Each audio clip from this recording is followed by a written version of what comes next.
Your mother moved you, your brother, your sister, I believe, from the Bedford section of Brooklyn Bedford-Stuyvesant to the Brownsville section of Brooklyn. That was a pretty intense neighborhood back then. How did that change you? I don't know. School was over from the start. School was over? Yeah, because I stopped going because everybody was, kicking the out of me in school, so I had to stop going to school. Okay. So that stopped, and just started crying. It's just what it is, You can't go to school no more. You can't get an education. You go to crying. What sorts of crimes would you commit? Anything. Just name anything to make a buck. And what's the worst? Robberies, armed robberies. It's just bad stuff. Brutal robberies. It's just really. Did you ever bad see stuff. somebody get killed? I've seen a lot of bad things that I don't want to talk about, but just look at me. Really, look at me and look at my life. And you tell me what you thought I'd see. A lot. Sure. All right, but it's just not a nice place, but it is what it is. I'm who I am, is what it is, What do you recall from your mother? Alcoholic, not cool life skills, no life skills at all. Now that I'm, it's plain to see, it's no life skills, excessive in everything, party, drinking. What about your father? What do you remember from him? Fancy cars, good dresser, deacon, preacher, big in church, but still dealt with a lot of women. It's same thing. Father's not home, got a lot of women, got a lot of half-sisters and brothers. Same story. What emotions would go through you as you're walking from the dressing room to the ring for a fight?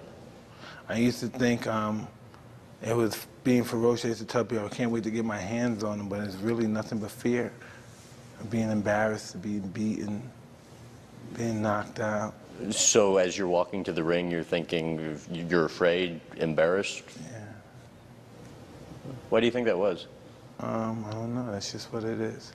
That's just how I deal with my pain and my pressure and everything, But at the same time, you wanted to kill your opponents, essentially. You said that's what you would get yourself to think about going into a fight, right? I don't know. One thing I could ever say, I know out of sounding tough, I always want to say I wanted to kill. I can't wait to get my hands, but I'm always scared to death.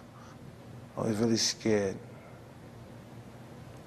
And that's what I can remember. That's all I can remember about fighting, about being afraid. That's a big part of fighting, is being afraid. It's so stupid.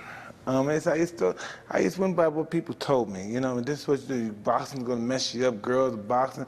Listen, I entered this profession a total brainless individual.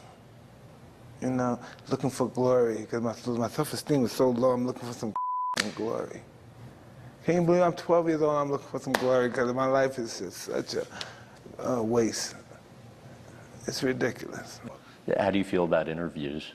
I don't know.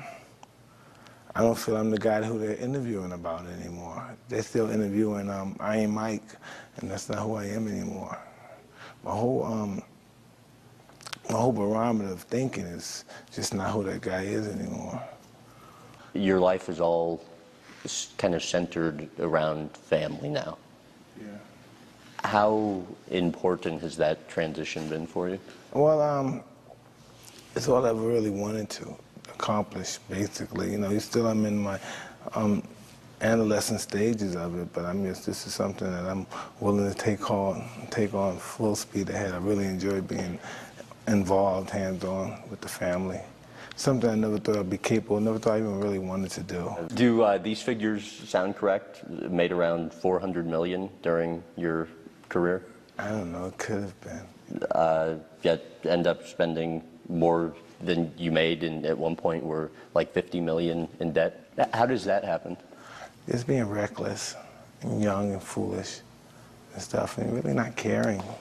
In that situation in the past when I had these hundreds of millions of dollars, I had so much I couldn't even do so little. There was nothing I can do. Right now I have so little, but I do so much. It's like the drugs. You might as well say you have it all, but it's still that empty hole that you're trying to fulfill. That's an interesting subject. It's just you spend as much as you can to try to get that satisfaction, fulfill that hole. It just is bottomless. And what was that hole that you were trying to fill for you? I don't know what it was. I don't know. Sometimes at the state I'm in now, I say to myself, what was that all about? What was that period all about? What was the late 90s? What was that all about? What was I angry about? What was I depressed about? What was I seeing all these? What was that all about? What was that ear biting? What was all that stuff all about back there? What was wrong with me? Has that hole been fulfilled now, or do you still find yourself trying to look to fill it? I don't know what I want, but I know I don't want what I already had,